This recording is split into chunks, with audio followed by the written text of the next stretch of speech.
आज हिंदू को केवल केजरीवाल याद है, हिंदू को केवल राहुल गांधी याद है, मोदी और योगी याद है।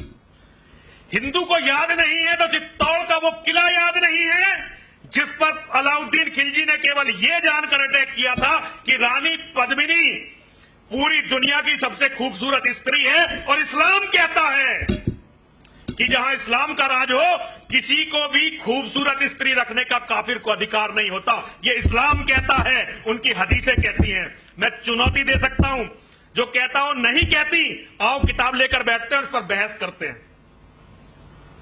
अलाउद्दीन खिलजी अटैक करता है 5 लाख लोगों को लेकर, जिनमें केवल 20,000 मुसलमान थे। 4,80,000 ऐसे हिंदू थे जिन्हें अपने धर्म का ज्ञान ही नहीं था, जिन्हें यह पता नहीं था कि इस्लाम क्या है और हमारा धर्म क्या है, सनातन धर्म क्या है। ऐसे कीड़े आज भी इस धरती पर बहुत सारे रेंग रहे हैं। मैं केवल अंतिम दिन की कहानी आपको सुनाना चाहता हूं। जब चित्तौड़ के राजपूतों को यह लग गया कि अब हम रानी की रक्षा नहीं कर सकते, तो उन्होंने रानी पद्मिनी को अपनी सभा में बुलाया। उन्होंने महारानी से कहा, महारानी मां, हम अब आपकी रक्षा करने में सक्षम नहीं है, हम लोग कल जाएंगे और सारे लड़कर मर जाएंगे, आप अपना निर्णय बताइए कि आप क्या करने वाली हैं। रानी पद्मिनी ने कहा, सबसे पहले तो वो कौम फूंकने लायक है जो अपनी बहन बेटियों के स्वाभिमान की रक्षा नहीं कर सकती, उनकी आन नहीं बचा सकती। उसके बाद उन्होंने आदेश दिया कि मेरे लिए तो एक काम करा जाए, एक बड़ा हवन कुंड बनाया जाए। यदि आज तुम में इतनी हिम्मत नहीं है कि तुम मेरी आबरू बचा सको, मेरी आबरू की रक्षा कर सको, तो मैं अपने आप को अग्निदेव को समर्पित कर दूंगी और वो मेरी आबरू की रक्षा करेंगे, वो मेरे स्वाभिमान की रक्षा करेंगे। कुंड था बहुत बड़ा, 40 फुट गहरा और बहुत बड़े क्षेत्र में फैला हुआ कुंड था। उस कुंड में एक बहुत बड़ा हवन कुंड, जिसे आप लोग चिता भी कहते हैं, अज्ञानी चिता कहते हैं, मैं उसे हवन कुंड कहता हूं, वो तैयार की गई। सारी दुनिया जानती है कि जब रानी पद्मिनी उस चिता की तरफ, उस हवन कुंड की तरफ गई, तो किसी को उसमें तिल्ली दिखाने की जरूरत नहीं पड़ी, माचिस दिखाने की, आग दिखाने की जरूरत नहीं पड़ी। सती का इतना तेज था कि अग्निदेव स्वयं प्रकट हुए। रानी पद्मिनी उस चिता में चली गई। उनके जाने के बाद नंबर आया उन औरतों का जो बूढ़ी थी। सारी बूढ़ी औरतें उस चिता में चली गईं। बूढ़ी औरतों के बाद जवान औरतों का नंबर आया, जो विधवा हो चुकी थी, वो उस चिता में चली गईं। विधवाओं के बाद नंबर आया सुहागन औरतों का। सारी सुहागन औरतें उस चिता में चली गईं। उसके बाद नंबर आया कुंवारी लड़कियों का, कोई 13 साल की, कोई 14 साल की, कोई 11 साल की। वो सारी बच्चियां उस चिता में चली गईं। और जब वो सब उस चिता में चली गईं, तो अब उन बच्चों का नंबर आया जो अपने पैरों पर नहीं जल सकते थे। कोई 6 महीने का था, बेटे भी थे, उनमें बेटियां भी थी। मुझे समझ में नहीं आया ये कौम इतनी कायर कैसे हो गई कि आज हम सच को सच बोलने में डरने लगे। लेकिन सत्य तो ये है कि इस देश में एक बार नहीं, 2 बार नहीं, 3 बार नहीं, हजारों बार ऐसा हुआ जब पिताओं ने, भाइयों ने, दादाओं ने, चाचाओं ने, ताऊओं ने अपने बच्चों को अपने हाथ से चिता में फेंका।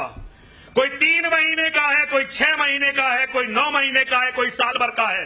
वो चल नहीं सकते थे, अपनी मर्जी से चिता तक नहीं जा सकते थे। उन सबको चिता में फेंका गया और उन्हें चिता में फेंकने के बाद सारे राजपूत इकट्ठे हुए। मेरी अपनी भी एक बेटी है, शुभम बेटा। मैं कभी कभी कल्पना करता हूं, मुझे कभी पता चलता मेरी बेटी को चोट लग गई। मैं बहुत कम मिलता हूं अपनी बेटी से, लेकिन जब मुझे पता चलता है मेरी बेटी के कहीं चोट लग गई, तो मुझे ऐसा लगता है जैसे किसी ने मेरे दिल को पकड़कर निचोड़ दिया हो। एक बार मेरी बेटी को जब बहुत छोटी सी थी, उसकी मां की गलती से एक माचिस की तिल्ली छू गई थी और मैंने उसकी मां को बहुत जोर से थप्पड़ मार दिया था। मैं उसके लिए क्षमा, मतलब मुझे अच्छा, आज कहने में अच्छा नहीं लगता, लेकिन मुझे लगा कि मेरी बच्ची को आग छू कैसे सकती है। अगर हम अपनी बच्ची को आग छूने में इतने परेशान हैं, तो हम उन बच्चों को क्या भूल जाते हैं जिन्हें पिछले 800 साल तक केवल इसलिए चिताओं में जाना पड़ा कि इस देश में गुलामी थी, और गुलामी भी उन राक्षसों की थी जो अपने सिवा किसी को व्यक्ति मानते ही नहीं थे, आदमी मानते ही नहीं थे। जो बच्चे बता रहे थे, मैंने वास्तव में इन बच्चों को बताया ये वस्त्र कौन से वस्त्र हैं। जब रानी पद्मिनी का रानी पद्मिनी का जौहर हो गया तो सारे राजपूत इकट्ठे हुए, जितने भी उस गढ़ में बचे हुए थे। उन्होंने खूब सारी शराब वहां लाकर रखी, खूब सारा मांस, क्योंकि राजपूत शराब भी पीते थे, मांस भी खाते थे। इतिहास से हम भाग नहीं सकते। योद्धाओं का भक्षण अलग था, हम सन्यासियों का, संतों का, ब्राह्मणों का खाने का तरीका अलग था। और जो भी वो खा सकते थे सब कुछ उन्होंने खाया।